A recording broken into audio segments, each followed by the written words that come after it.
Afa'ar'u yana.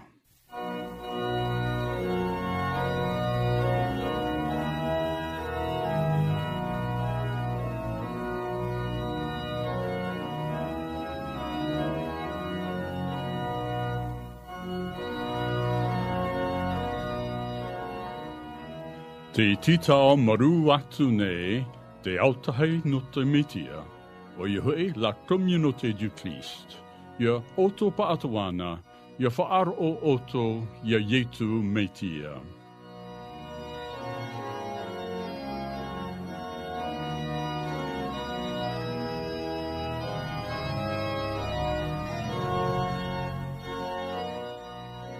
E hapi ir ate ye no te ira au te evaneria a yetu metia.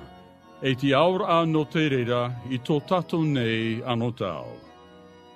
E na te whatu tato e haamait a whaaro ai tato i tanara mauprao. Chers amis, et à tous ceux qui nous écoutent en ce jour dominical, la communauté du Christ vous souhaite la bienvenue sur Radio Polynésie Première, par le nom glorieux de notre Seigneur Jésus-Christ.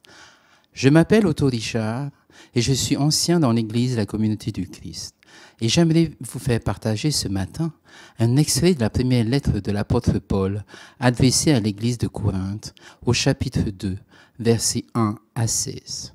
Dans cet épître, le serviteur de Jésus-Christ précisera que sa prédication sera conduite uniquement sous le sceau et la sagesse de l'Esprit de Dieu, afin de persuader les habitants de cette ville d'adhérer pleinement à l'évangile du Fils de Dieu. Voyons ensemble cet extrait dans 1 Corinthiens, chapitre 2, versets 1 à 16, et qui dit ceci. « Et moi, quand je suis venu chez vous, frères, ce n'est pas avec supériorité de parole ou de sagesse que je suis venu vous annoncer le mystère de Dieu, car je n'ai pas jugé bon de savoir quoi que ce soit parmi vous, sinon Jésus-Christ, et Jésus-Christ crucifié. Or moi, j'ai été parmi vous dans la faiblesse et dans la crainte et dans un grand tremblement. Et ma parole et ma prédication n'ont pas été persuasives de sagesse, mais en démonstration de l'esprit et de puissance, afin que votre foi ne repose pas sur la sagesse des hommes, mais sur la puissance de Dieu. Or nous parlons sagesse parmi les hommes accomplis, une sagesse toutefois qui n'est pas de ce siècle, ni des chefs de ce siècle, qui vont être réduits à rien. Mais nous prêchons la sagesse de Dieu en mystère, la sagesse cachée, celle que Dieu a préétablie avant les siècles pour notre gloire. Cette sagesse, aucun des chefs de ce siècle ne l'a connue, car s'il l'avait connue, il n'aurait pas crucifié le Seigneur de gloire.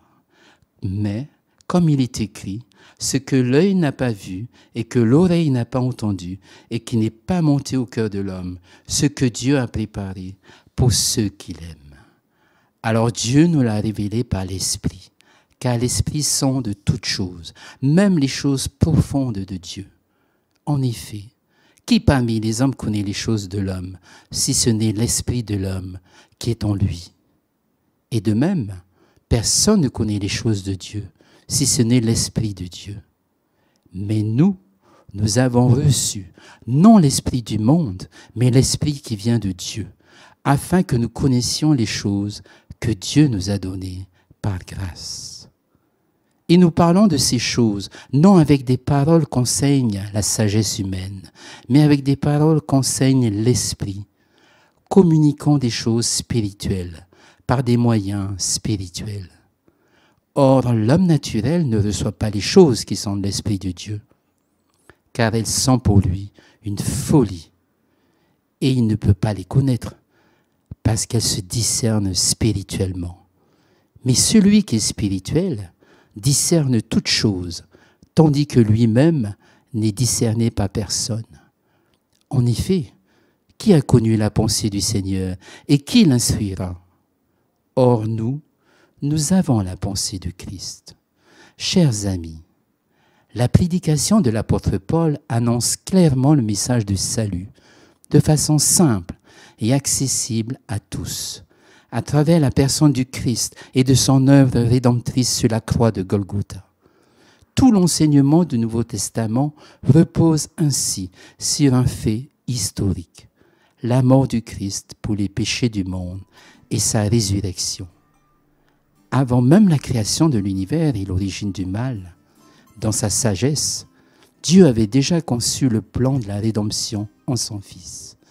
Message d'ailleurs prôné et relayé par bon nombre de ses serviteurs, qui n'a trouvé que pure spéculation et folie parmi les Juifs et les Grecs. Dans sa lettre, l'apôtre Paul désire aussi que tous ceux qui l'écoutent avec l'Esprit de Dieu placent avant tout leur foi en Jésus-Christ, en devenant ses disciples, car personne ne peut comprendre de lui-même la sagesse divine révélée au pied de la croix. Ce plan divin de salut ne peut être compris par ceux ou celles qui refusent de se laisser guider par son esprit.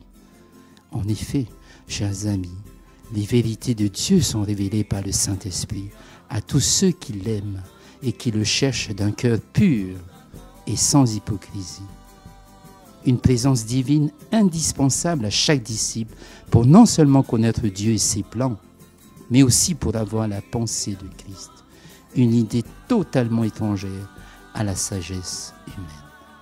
Chers amis, qui aurait pu croire et imaginer que le Dieu Tout-Puissant, source de la création du ciel et de la terre, puisse nous envoyer son Fils, souffrir et agoniser sur cette croix infâme, pour porter sur lui les péchés de ce monde? Un message absurde et de pure folie pour d'autres, mais qui fut une démonstration d'espoir, d'amour, de sagesse, de paix et d'esprit à tous ceux qui feront confiance en son Fils unique, source d'éternité, en tout temps et en tout lieu. Chers amis, avant de se quitter, la communauté du Christ vous remercie de votre présence et de votre attention et vous souhaite un très bon dimanche dans la grâce de notre Seigneur Jésus-Christ à travers cette lecture dans l'évangile de Jean au chapitre 14, verset 26 et qui dit ceci: « Mais le Consolateur, l'Esprit Saint, que le Père enverra en mon nom, vous enseignera toutes choses et vous rappellera tout ce que je vous ai dit. » Amen.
Te oa nei te autahei no te mitia, I te pupur atu I tēnei hapir a ha tō tātou whatu, nā tātou I te ye mahana. Ia vai tamaua ta haamaiter a tō tātou atu wahau, I nia ia o tō taitaihai. Mai te iene e a muri no atu. Amene.